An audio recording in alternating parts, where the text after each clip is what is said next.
this on the project, so I figured I could take it on. I'm going to take you guys through it. The individual who gave it to me says the auger is not working, so it's not feeding columns. So we're going to hook that up, see what the problem is, see if we need to replace the motor or if it's just jammed. We'll look at all that and figure it out, right? So stay tuned.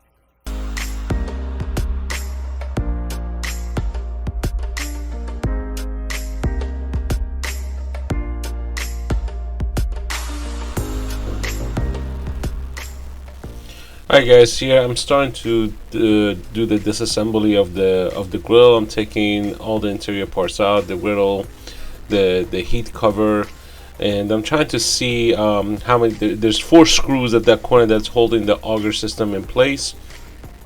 So I'm taking those 4 screws out. There's also a thermostat line on the upper section, if you can see. So as you can see, I'm going to take it out, but the thermostat line kind of holds it in place with not letting it fall.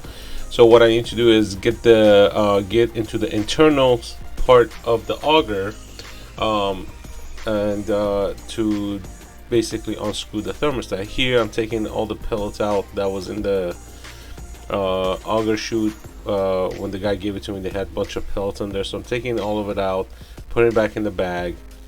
And I turned it on just to see what happens when I turn it on. The auger was not moving, but the air's still blowing, so that's a good sign. The air is blowing, but the main problem was the auger wasn't moving.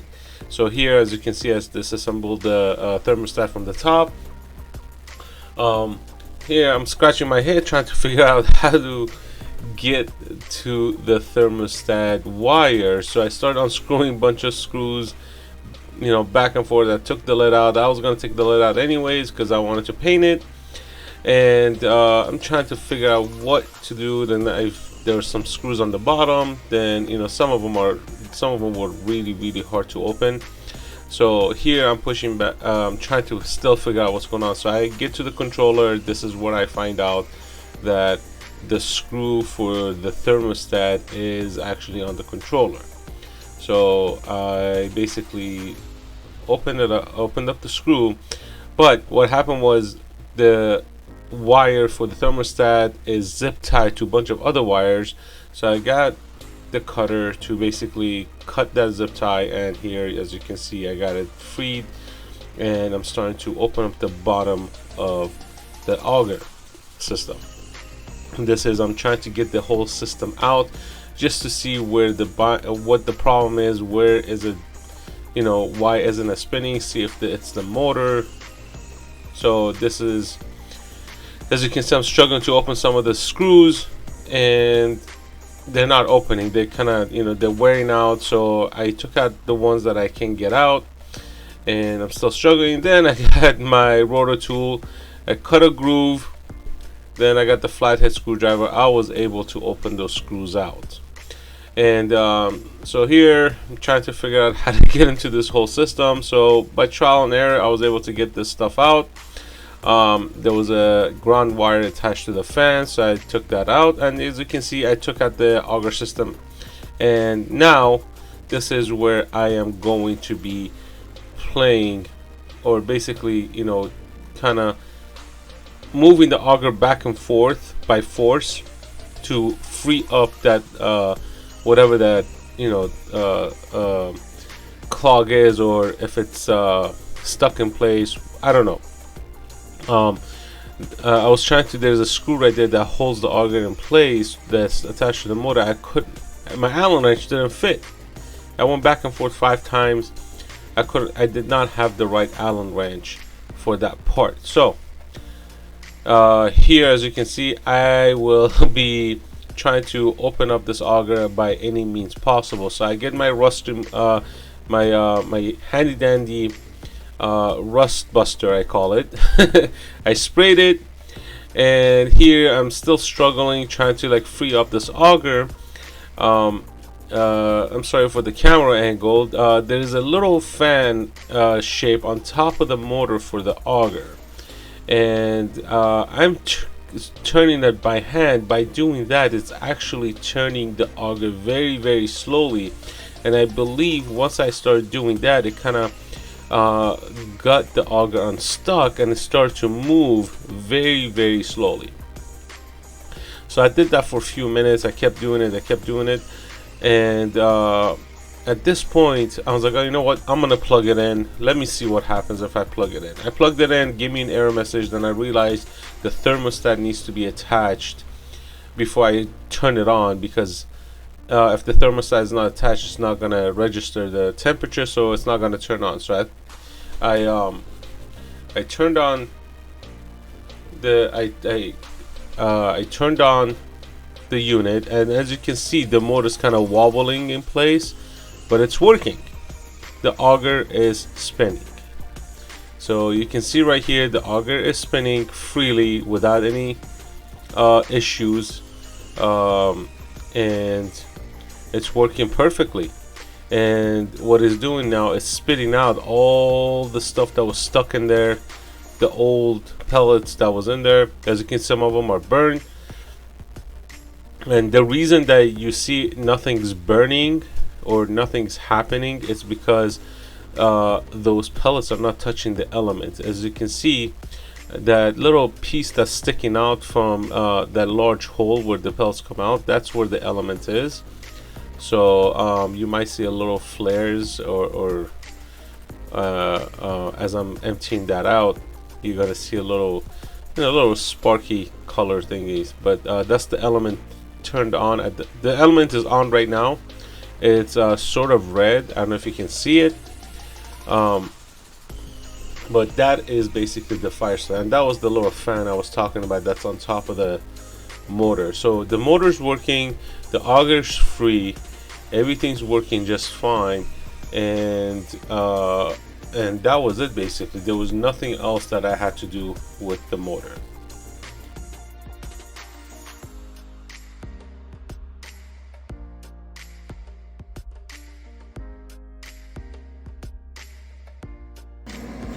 Alright guys, I just wanted to do a quick video, just like to show that how this thing works. So there's an element. I just put some pellets in there.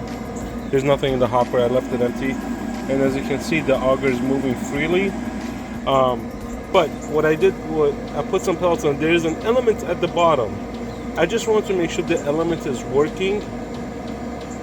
So I make sure, like, when I put this back together after I paint it, I wanted to make sure this is working. As you can see, the element is working, fire has started, and there's a fan that blows air and oxygen and fuel, and you have fire. So this is perfectly working. It's working just fine. I like what I see. Pretty hot. And I did sand this down. There's some rust spots on here, but I did sand this down as much as I could. I'm gonna clean it up with acetone, make sure everything's working, everything's clean. I sanded all this down. I even cleaned all this stuff. What I'm gonna do, I'm gonna burn all this off with fire. Then I'm just gonna spray with oil. I'm not gonna paint it because you don't want to have paint and fire and cooking. That's dangerous. So this is all gonna get burned and sprayed with oil. Just give it a nice coating. And as you can see right there, everything's working fine. We got fire. The auger is working perfectly. Once I get this set up, I'm gonna run it for about 3 hours, just because I want the paint, the fresh paint that's on there, to cook off. Any of the rust remover that I put in the auger, I want that to be removed and cooked off, because I don't want that to burn, get into the cooking area and all that stuff. But as you can see, this is working well. We got fire, the element's working just fine. So stay tuned. I'm gonna get back to putting some of the stuff back together. Then I'm gonna paint, then final assembly. So stay tuned.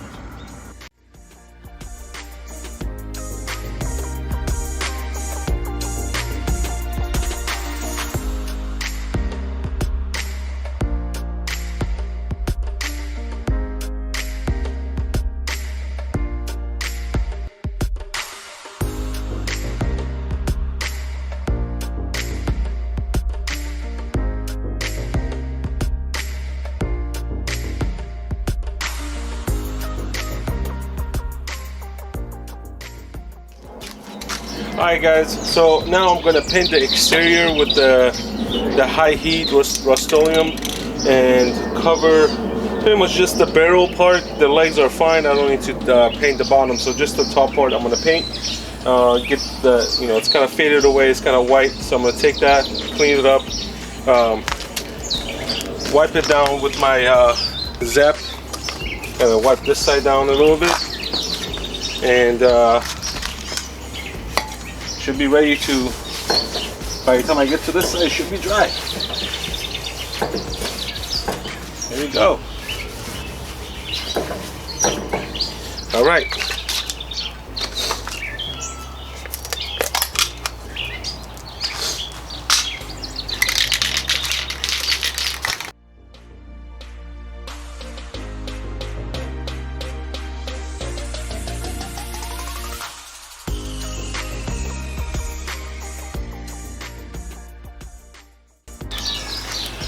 Okay guys, so big problem. This thing is flat black. I do not want flat black, I want glossy, and it doesn't, you know, I looked at the cab, sort of looked like matte, but you know, I didn't realize it's gonna be this matte. You know, it's coming out very, very matte. So what I need to do is I need to get a glossy paint for the grill. But you know what, since I have the flat, I'm gonna do one coat of flat, then I'm gonna finish off with glossy. So all right, let's finish this up.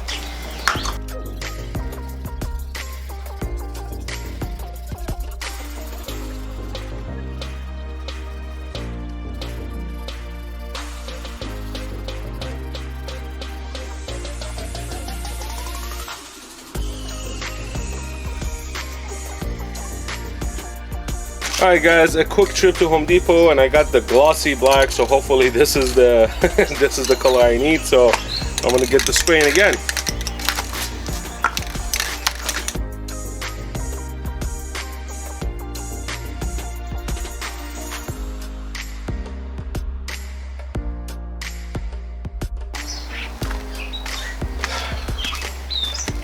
Hey guys, if you guys don't have one of these, definitely get one. See, I have arthritis in my hand, so it's kind of hard to push the spray button, but this definitely helps. It's I should have gotten from the get-go, but I usually like to, you know, give my fingers a little more exercise. But definitely get one of these I don't know what they call them, spray assist, who knows.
Okay guys, so the grill is finally finished. As you guys saw, everything is working. Total time spent was about 4 hours to completely restore this grill, which wasn't much. It just needed some cleaning, it needed some paint and a little bit of sanding, and of course to repair the auger that was stuck. So other than that, it wasn't much. And you know, these go for about I don't know, 270 bucks. if you want to buy these right now. And I'm probably gonna put it up for like 200 bucks. See if anybody bites. I'm even willing to sell for 150 at this point. But I mean, it's not bad. 4 hours of work, you know, and I spent probably about 25 bucks, 30 bucks in paint. So I might keep it at 200 bucks at this point, just to recover the loss for the paint and the time. So 4 hours, you know, so about, you know, 40 bucks an hour. It's not bad, guys. If you guys are into doing restoration and stuff like that, just as like a side gig, you know, it's a good idea. A lot of people give away barbecues for free, and you could turn around and just do a little touch up and you could sell them. And you know, in this case, that's exactly what I did. I did a little touch up and I'm gonna sell it. So if you like this video, if this video was helpful, please leave your comments down below, hit the like button and hit the share button. You know, help a brother out, you know, get a little bit more subscribers. But other than that, that's it. Peace out.